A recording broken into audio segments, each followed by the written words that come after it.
A scion of many worlds. Two evenly spaced hexagons with the largest deposit dead center to all of them. I have to say, Sergeant Blue, that is compelling evidence of prior habitation, and would be a great indicator of what might have brought the colony ship down. Perfect straight lines and geometrical formations rarely appear in nature. Couple those with the unnatural stone formations nearby, and we have a clear indicator. Gerald Lore remarks, and there's a snort. Is there something you'd like to add, Franklin? Clear indicator nothing. It's a defensive battery for an outpost. The centermost component is the main communication and defensive hub. It would have been the first target, and some scattered but far less effective fire would have come from the other 12 portions. Its nickname is the Shield. How common are they? It's considered basic infrastructure on any planet that needs defensive grids. They're shelters against orbital bombardment, but they're not perfect. With so many moving parts, there's a reputation for failing after constant bombardment, but they take up so much attention and resources to get through that they're still built to this day. You helped set one up, didn't you? 3, but yes. The central-most deposit is in a vaguely circular shape, isn't it? Franklin asks. No.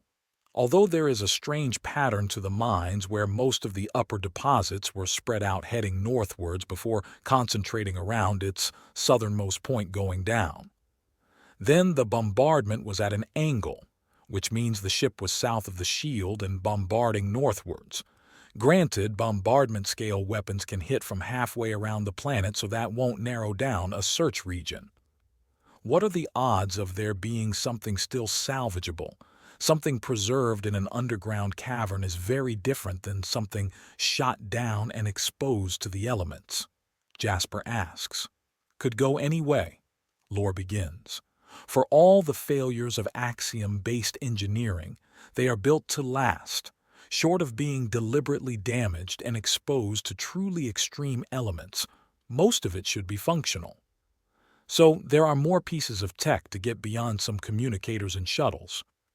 By the way, how's that flying hospital of yours working? Vernon asks into the call. Once I managed to get the idea of proper triage down, it went fairly smoothly. If your life is in jeopardy or you're in a lot of pain, then you're going to the front of the line. If it can wait, then so can you. Beyond that, the upper class are eager to make use of it, which is wiping away any trepidation the less fortunate have. Nothing like seeing the popular and powerful want something to make you want it yourself. Do you need anything else set up, or were you just asking advice? Not really, no, but it does. Wait. Do you have a passenger manifest for the nest? The colony ship that came here? Jasper suddenly has an idea. Yeah, we pulled up everything about the planet when this whole mess showed up. Why? All right. I want both a readout of the races on board that ship and known pirate sightings in the region. We have nothing confirmed on the pirates. You're in wild space and a full day's out from frontier space. Reports are as sketchy as they come. Mostly just a few confirmed ship sightings and a few insurance claims. Lore says as he taps a few buttons audibly over the call. As for the colony ship, we have Aramenta, of course, a few families of Urthani and Nagasha, a conglomeration of Lyrak entrepreneurs, a flight of Saramali warriors, and that's all. You said there's also Foza, Metak, and Jorgua? Yes. Curious and seemingly proof positive in either a huge number of stowaways or the planet already having some level of occupation when the ship was brought down. But which was it? An unregistered claim or an attack? Jasper asks out loud. Does it matter at this point? In practical terms, it could only maybe be used for some form of blackmail or browbeating. Regardless, do you think there's some more that I might be able to salvage from this world that could be of use? There were several armories and a solid plasma and laser array on the ship. However, I would be truly shocked if they weren't looted down to the very bolts in the walls in the intervening years.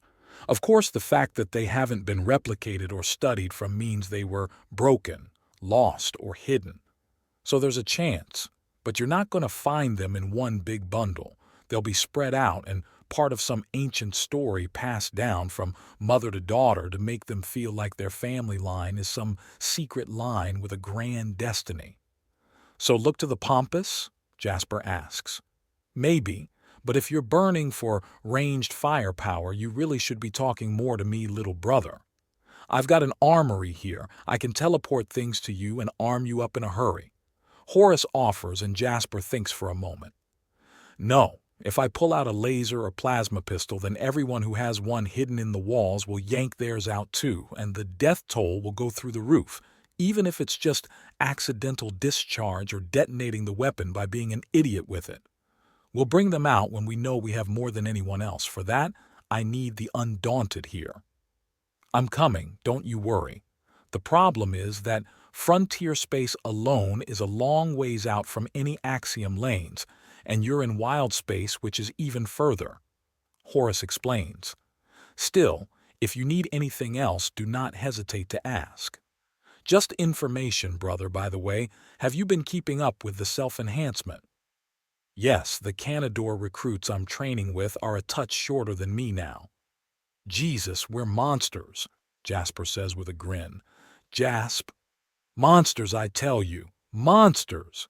Jasper continues melodramatically, and there's a round of chuckling. I'll start feeling like a monster when I can't buy off-the-shelf clothing. Hell, it takes only 3 minutes with a sewing machine to cover the tail hole in Canador clothes. Hell, I'm not even into the big and tall sections when I left Centris. Horace remarks.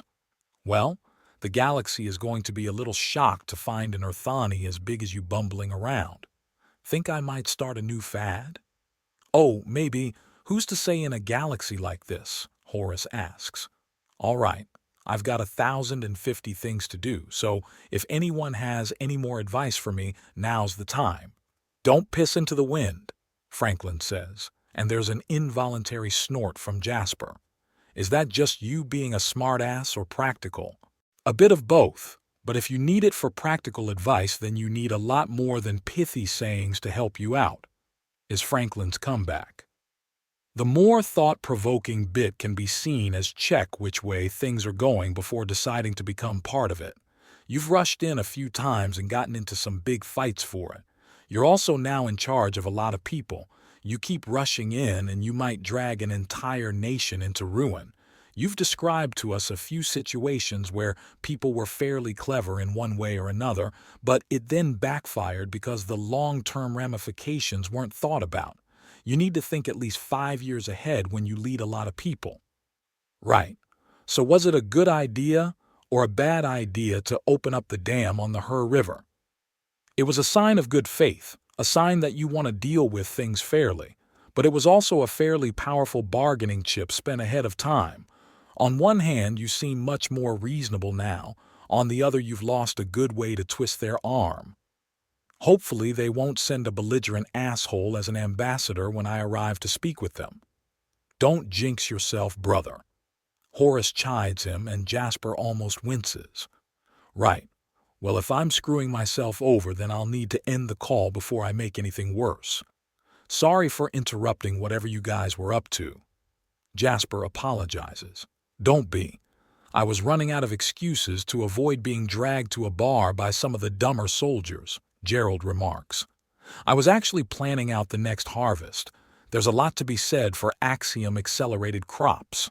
Franklin responds. It was a standard day at the village.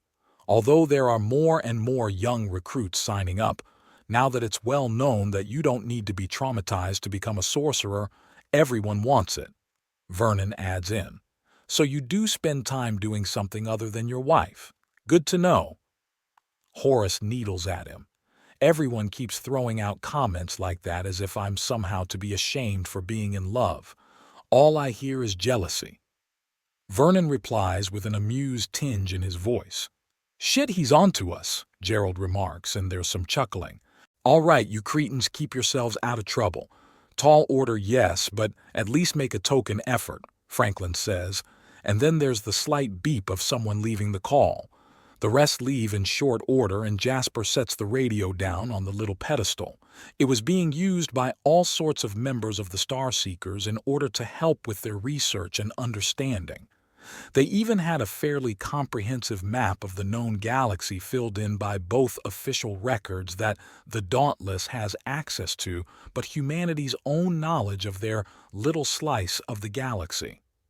Ironically, it was probably one of the most complete maps in the galaxy, as it had the most up-to-date information on cruel space, as there had been a lot of information based on sensor readings from the Lance as it made its way through, both ways. "Oh, excuse me," Jasper says, as before he can open the door, someone else does, and a sworn sister of the Starseekers freezes looking up at his gigantic frame. He simply teleports to the opposite side. "Enjoy." The Nagasha woman stares at him for a while as he weaves through the halls and then around a corner and out of sight. His destination is set, and he finds his way to the library. He doesn't physically touch the books. The printing presses the girls are designing are still very rough and ready, and as such, these handwritten books are worth more than their weight in gold.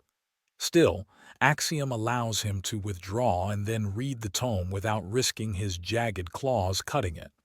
Golden Grain Sways. History of the Goldlands. The title is right to the point and exactly what he needs. With the Grand Midwives, Starseekers, and Miru, he's been reactive.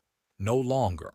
From here on out, he goes in with more cards than overwhelming power, sheer bullshit and audacity. Granted, it's like having 3 jokers in your hand, but he'd like some aces and kings, something reliable and still very useful.